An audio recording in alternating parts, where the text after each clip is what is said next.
Hello বন্ধুরা, তোমরা সবাই কেমন আছো? আশা করি ভালো আছো, সুস্থ আছো। তো আমিও ভালো আছি। মৌসুমি অফিসিয়াল চ্যানেলে তোমাদের সবাইকে স্বাগত জানিয়ে আজকে চলে এলাম খিচুড়ি বানাবো।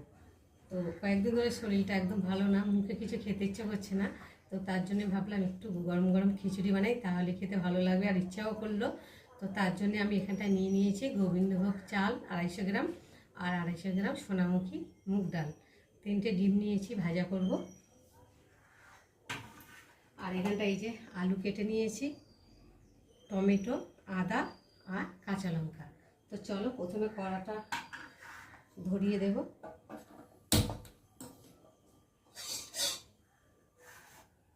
আর এখন এই যে মুগ ডালটা আগে প্রথমে ভালো করে ভেজে নেব।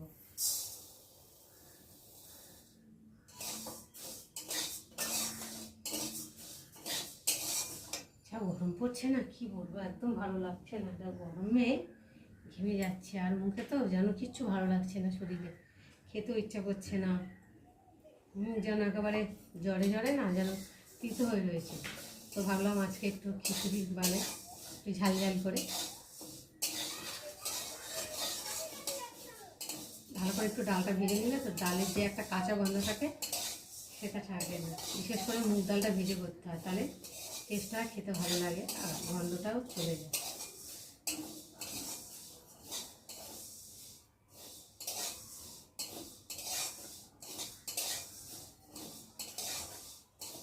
দেখো ডালটা ভেজে নিয়েছি।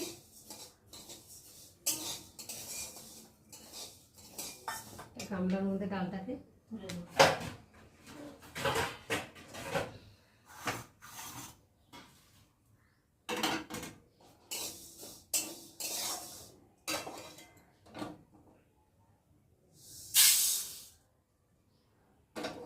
এবার কড়ার মধ্যে তেল দিয়ে দেবো।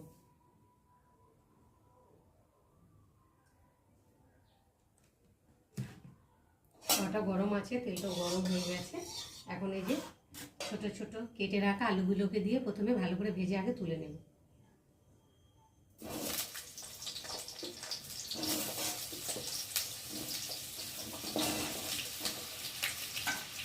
একটু ভালো করে নাড়াচাড়া করে আলুগুলোকে একটু লাল লাল করে ভেজে নেব।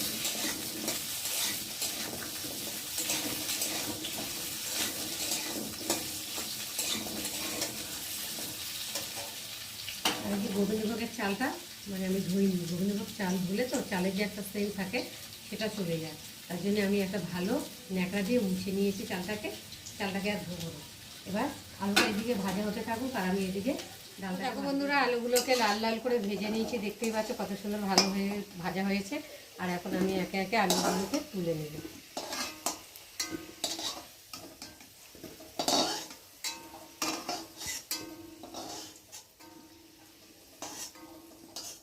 একটু তেল আছে আর ওর মধ্যে তেল দেব।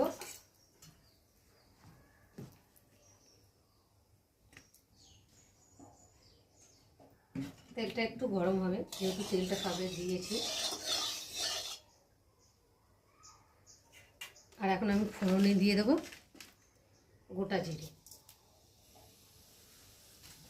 আর দিয়ে দেবো তেজপাতা। জিরেটা তেজপাতাটা একটু ভালো করে ভেজে নেব।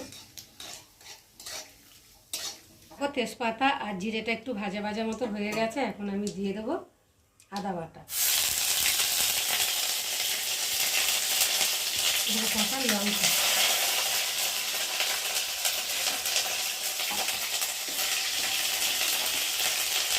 আর দিয়ে দেবো টমেটো।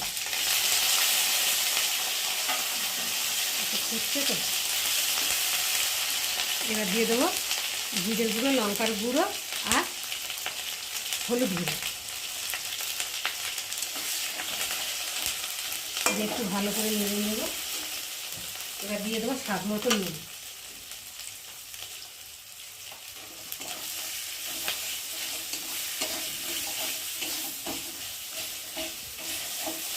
এই মশলাটা একটু তেলের মধ্যে ভালো করে কষিয়ে নেব।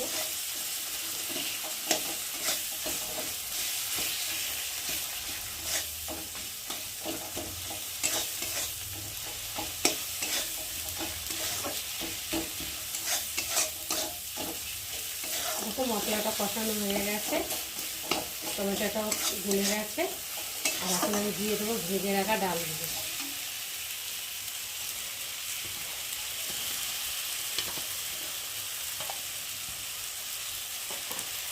একটু ভালো করে ভেজে নেব।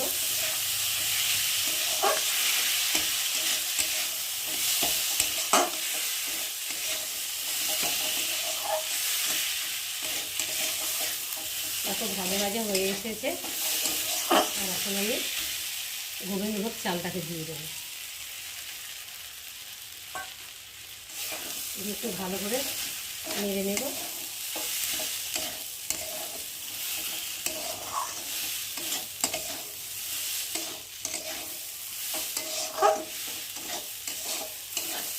একটু মশলার সাথে চালটাকে ভেজে নিলাম।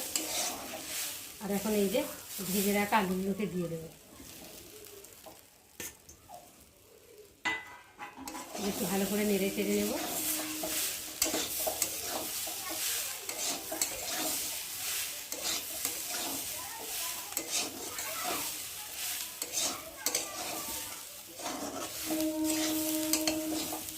আমি আর এখন পরিমাণ মতো জল দিয়ে দেবো।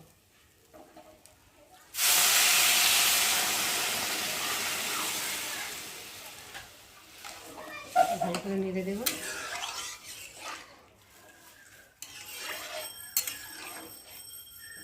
বন্ধুরা, আমার গোবিন্দভোগ চালের খিচুড়ি তৈরি হয়ে গেছে। আর নামাবার আগে একটু স্বাদ মতো চিনি দেবো। চিনি দিলে স্বাদটাও হয়, খেতেও ভালো লাগে। চিনিটা দিয়ে দিলাম। একটু ঘি থাকলে ঘি দিলে ভালো হতো, তো আমার মেয়ে আবার ঘি খাবে না, তার জন্য ঘিও দিলাম না। গরম মশলা দিলে ভালো হতো, কিন্তু না, গরম মশলাটাও দেবো না। চিনিটা দিলাম, দিয়ে একটু ভালো করে নেড়ে নেব। চিনিটা একটু গলতে সময় লাগবে তো।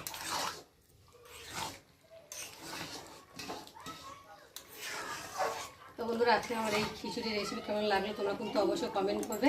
আর ভালো লাগলে লাইক কমেন্ট শেয়ার করো। আর আমার চ্যানেলে যদি নতুন হয়ে থাকো চ্যানেলটাকে সাবস্ক্রাইব করো। তো চলো, আবার তোমাদের সঙ্গে দেখা হবে পরের ব্লগে। ততক্ষণ তোমরা তোমাদের খেয়াল রাখো। তোমরা আমার চ্যানেলটাকে সাবস্ক্রাইব করতে থাকো। আর আমি এদিকে তোকে খিচুড়ি করে রেডি করে নিয়ে চলে এসেছি খেতে। আর খিচুড়ির কালারটা দেখো কত সুন্দর হয়েছে, বেশ দেখতে ভালো লাগছে, খেতেও খুব নিশ্চয়ই সুন্দর হয়েছে। আর এখানে ডিম ভেজে নিয়েছি আর কাঁচা পেঁয়াজ। পাঁপড় হলে ভালো হতো, পাঁপড় আছে, ওর এখন আর ভাজতে ভালো লাগছে না, খিদেও পেয়ে গেছে। আর এখন আমি বেরিয়ে নেব। আর গোবিন্দভোগের চালের খিচুড়ির গন্ধটা যা বেরোচ্ছে না, একেবারে অসাধারণ।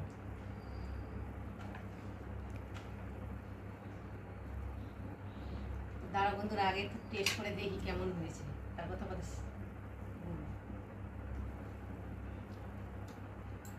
অসাধারণ হয়েছে খেতে। গরম তো বেশি খাওয়া যাচ্ছে না, তার সাথে কাঁচা পেঁয়াজ।